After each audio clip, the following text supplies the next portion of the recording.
In this video, we're going to take a look at one last linked list question to really drive home the idea of this kind of dual pointer strategy for solving many different linked list questions. Inside my code editor, I'm going to find the from last folder, and inside there, I'll open up the index.js file. And then of course, before I forget, because I usually do, we'll flip on over to our terminal and start our tests up with just from last test.js -- watch, like so. And then we should see about 2 tests passing. Okay, let's take a look at our directions. So over in our index.js file, here's the directions at the top. So we're going to be given a linked list and an integer n.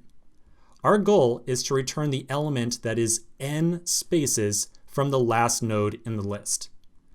One requirement is that we should not attempt to use the size method of the linked list. So this requirement is here because obviously we could probably think of a very direct solution to maybe get the length of the linked list or the number of nodes inside of it. We could then subtract n from that and then call get at on that number.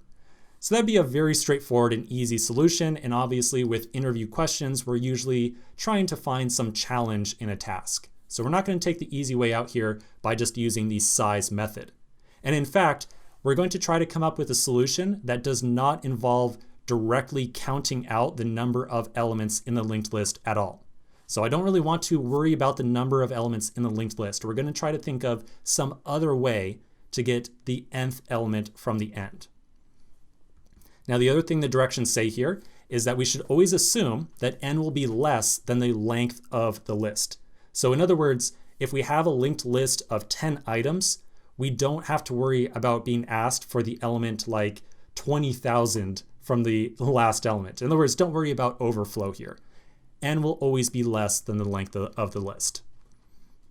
All right, let's take a look at a diagram that's going to help to kind of clarify these directions and also lay out one possible solution to the problem. So here's our diagram. We're going to assume that maybe we get called our function with an n equal to 3. So the first thing to do here is to identify which element we should be returning. And I'm not talking about with code or anything like that. I'm talking about you and me looking at the diagram, which element should we return?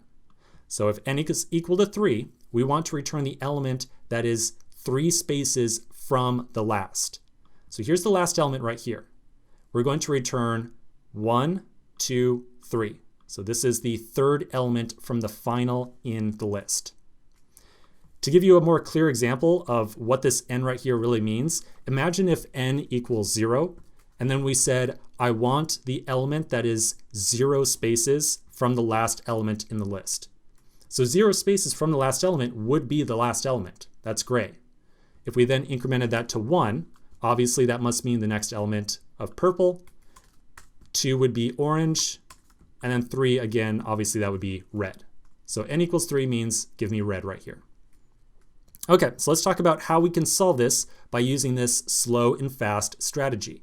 Now this time around, slow and fast is a little bit of a misnomer. In other words, one pointer isn't necessarily going to be moving through the linked list faster than the other, but it's still going to be ahead in the list. I think as soon as we start talking about the solution, it'll make a little bit of sense. So we're going to start off by taking both of our pointers and we're going to set them both equal to the first node in the list, as usual.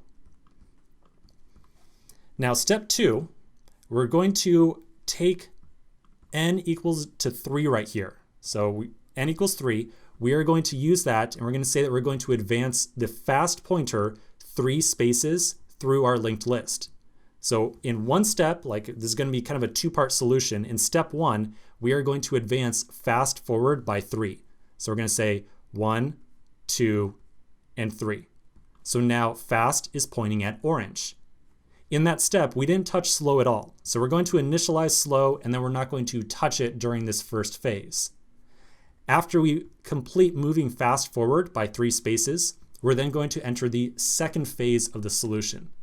In the second phase, we're going to advance slow and fast together, one at a time. So both slow and fast will be getting advanced by 1 index. This is in direct opposition to how we treated fast previously. Remember, we had previously been moving fast forward 2 elements at a time. So this time, fast will move forward one element at a time.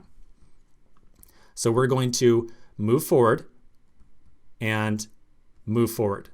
We're then going to ask ourselves, is fast pointing at the last element of our linked list? In this case, no, it's not. So we're going to then move both pointers forward one more time.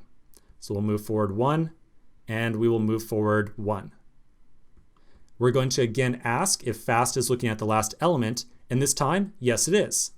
This is the last element, and we can tell that because the next property is pointing at null. As soon as fast is pointing at the last element, then that means that slow must be n elements behind it. So slow is now pointing at our answer, which is red.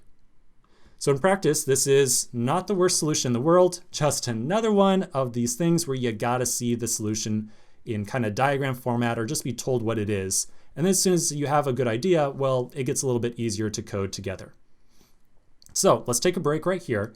I would like you to give a shot at the solution, and we'll join back up in just a couple moments and put the solution together in code. So give it a shot, and I'll catch you in a minute.